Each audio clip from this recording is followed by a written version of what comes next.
Here we go, an homage to the American Licorice Company. Oh, I'm not good. Oh, sour black licorice. Why is it so sticky? Hello, my beautiful friends, and welcome back to the Trace Keikis channel. I am Chantel, and today I have a real treat for you. In today's Plant Power Highlight, we're going to play a game. Many years ago, when I had more free time, my roommates and I used to sit around and we were talking about our favorite male actors. And we would play 6 Degrees of Kevin Bacon. Check it out on Wikipedia if you want more details. But the basic premise is to name any actor and link them through other actors until one of them co-starred with Kevin Bacon. The goal is to do it in 6 films or less. So today I'd like to do my plant power take on that game, and I'm going to link these candies with a proven plant-based eczema treatment. How many links do you think it will take? This story starts about 130 years ago with my first link, a German immigrant named Martin Kretchmer. Martin's family settled in Chicago, Illinois during a time when Chicago was still part of the American Western frontier. Like many immigrant families, life was difficult to say the least. Martin helped the family earn money by selling small candies that his mother had made in a sad little cart he pushed around Chicago. As Martin grew up, so did his candy business. In 1914, along with his son-in-law, Martin expanded into a family business, and the two men rented a modest warehouse in the grimy center of Chicago. Their plan? To use medicinal herb licorice to flavor their new soft candy chews. Thus, the American Licorice Company came into existence. What Martin didn't know yet is the second link in the story, because just 1 month before they had set foot in their newly leased warehouse, on the other side of the Atlantic, 5,000 miles away, the heir to the Austro-Hungarian Empire had been assassinated. If you're not a history buff, I will inform you now that this assassination was the spark that started World War I. And while the United States would not enter the war for several more years, something much more immediate was affecting the US citizens. Something most of us can relate to right now in 2021, because the war quickly affected the global supply chain of raw materials, especially those coming out of Europe. And the top on many people's list? Sugar. They were experiencing supply shortages of sugar because at this point in history, most of the sugar being consumed was not from cane coming from Florida just yet. It was from sugar beet farms in Europe. Martin and his family had unknowingly made a very lucky business move when they chose licorice to be their flavoring star. Remember, in those days, everything was naturally flavored. Chemical alternatives had not been invented yet. Chocolate and sugar were both becoming very expensive imports as the war drew on. Licorice, on the other hand, pretty much grows like a weed in most climates, and her plant superpower is a molecule she so expertly manufactured, called glycyrrhizin. Glycyrrhizin is powerful. In fact, it is 50 times sweeter than sugar. Yep, it's super sweet and you only need a tiny bit, making licorice candies a very delicious and very cheap flavor, which is why glycyrrhizin is my third link in the story. By the middle of the war, there were licorice factories in almost every major city. Licorice was a superstar. It was even in a Charlie Chaplin movie. However, it was Martin's entrepreneurial mindset that allowed him to capitalize on new industrialization techniques. While other companies were still hand-making their candies and without proper packaging, the American Licorice Company had figured out mass production. They extruded their candies through a pasta maker-like contraption and packaged them nice and neatly into boxes, ready for transport.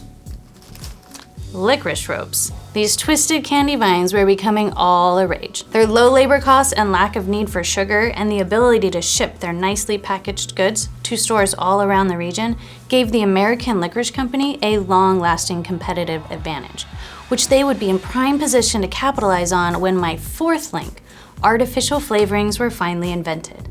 After the war, and thanks to the draining of the Florida swamps, domestic sugar was now in abundance, and sweet indulgences exploded in quantity and creativity all across the country. Like any good business would do, the American Licorice Company jumped on the bandwagon of these crazy flavors and new candies and came out with artificially flavored raspberry ropes.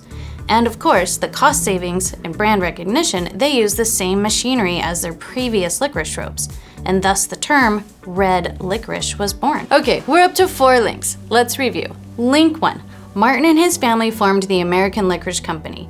Link 2, Principi was assassinated, sparking World War I and subsequently causing a sugar shortage.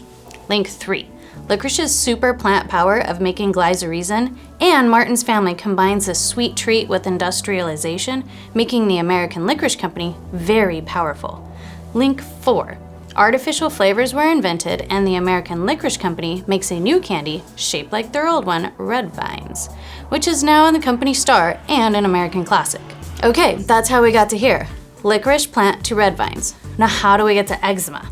Now let me set the stage for my final link. In Chinese history and in herbal medicine, treating eczema with licorice was quite popular. There have been multiple studies done about licorice, but unfortunately most of them are published in Chinese. However, I did come across one very special study, which is my 5th and final link. As recently as last year, there was a multi-centered, randomized, double-blinded, placebo-controlled study conducted using glycyrrhizin in adults with chronic eczema.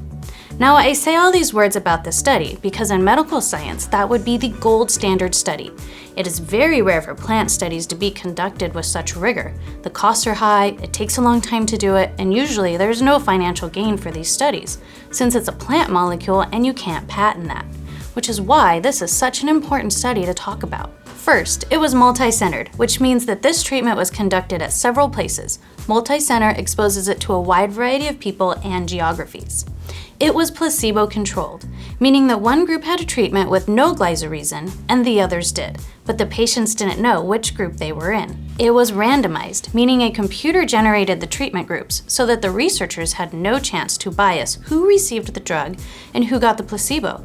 They wouldn't be tempted to give the actual drug to people they thought maybe would respond better to the treatment. And best of all, it was double-blinded, meaning even the doctors and the nurses giving and evaluating the patients didn't know who had the placebo or not. So they were not tempted to judge any one response better than the other, just facts.